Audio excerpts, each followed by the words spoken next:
Hello everyone, जय Hind, Vande Mataram. Friends, 15 अक्टूबर का जो फर्स्ट शिफ्ट का पेपर था उसमें हम जीएस, करंट अफेयर और स्टैटिक पोर्शन के आंसर यहाँ पर देखेंगे। आप लोग अपने आंसर मिला लीजिएगा, ठीक है। चलिए हम लोग शुरू करते हैं।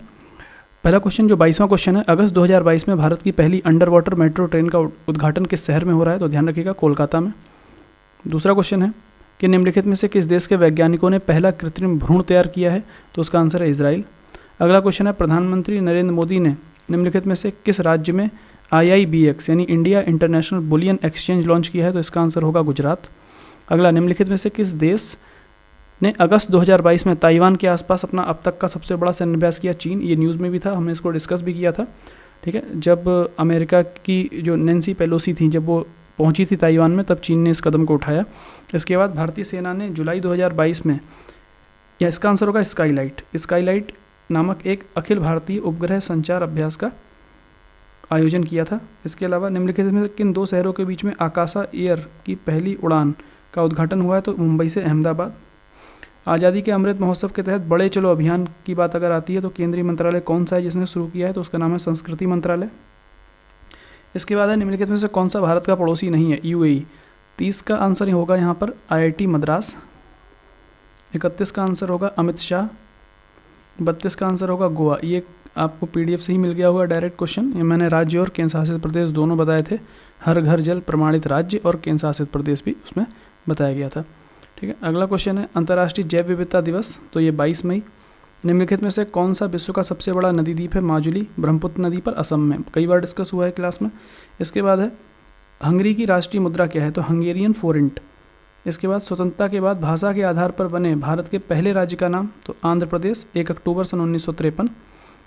इसके बाद, लोकसभा का पदधारण करने की न्यूनतम आयु की बात की जाएगी, तो ध्यान रखिएगा 25 वर्ष, और राज्यसभा के लिए 30 वर्ष, राष्ट्रपति और उपराष्ट्रपति के लिए 35 वर्ष। अगला है, UNFCCC की फुल फॉर्म, तो इसका आंसर होगा B, United Nations framework convention on climate change. अगला है, नौटंकी किस राज्य का लोक नृत्य है? तो उत्तर प्रदेश। अंतर्राष्ट्रीय ओलंपिक समिति का मुख्यालय स्विट्जरलैंड के लॉजेन में। मैंने आपको इसको बताया भी था, हमने जब जो स्पोर्ट्स वाली जो वीडियो थी उसमें आप देख सकते हैं इसको। इसके बाद, पावर ऑफ द माइंड, ठीक। तो सबसे ज़्यादा पावर इन चारों में से किसकी थी? सबसे ज़्यादा पावर माइंड की। तो आप इससे अंदाज़ा लगा लीजिए, स्वामी विवेकानंद ने पुस्तक लिखी पावर ऑफ द माइंड, ठीक है। संगमरमर पर पित्रादुरा, ठीक, इसको लोकप्रिय बनाने का काम शाहजहाँ के समय में हुआ है, ध्यान रखना। ये शुरू की किसने नहीं पूछा है, इसने पूछा है लोकप्रिय कब हुआ, तो लोकप्रिय हुआ है शाहजहाँ के समय।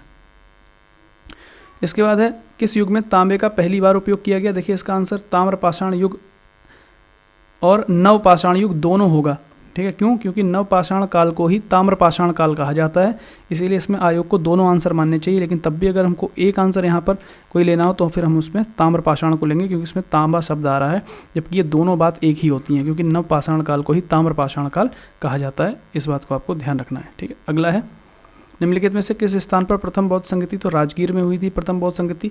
कब हुई थी प्रथम बौद्ध संगति? तो आपको पता है 483 BC में, ठीक है। और राजगीर की सप्तपर्णी गुफा में हुई थी। इसके अलावा इसको करवाया था अजात शत्रु ने। कौन से वंश का शासक था अजात शत्रु? हर्यक वंश का। इसको हमने काफ़ी डिटेल में पढ़ा, महाकश्यप ने, ठीक है। महाकश्यप या महाकश्यप ने। हमने चारों बौद्ध संगति डिटेल में पढ़ी थी, आपने देखा होगा। निम्नलिखित में से कौन सा व्यक्ति जिनका नाम देवनाम प्रियदर्शी है? तो ये बहुत ईजी क्वेश्चन हो गया, सम्राट अशोक। देवनाम प्रियदर्शी मैंने क्लास में कई बार लिखाया है, कई एग्जाम्स के समय इसका हमने रिवीजन किया है।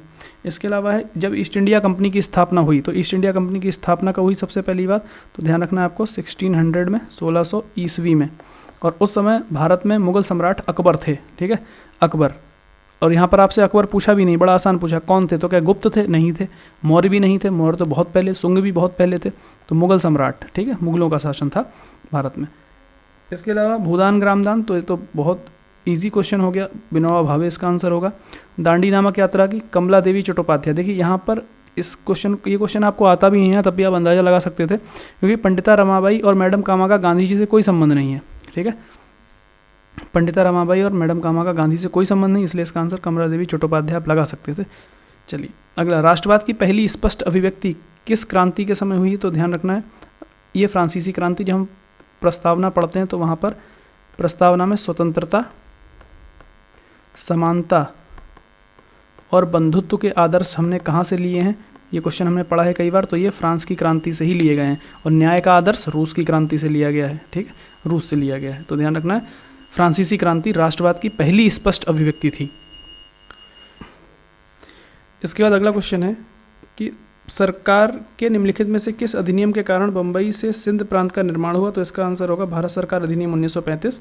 प्रसिद्ध युद्ध का नारा दिल्ली चलो किसने दिया था? तो आपको ध्यान रखना है सुभाष चंद्र बोस।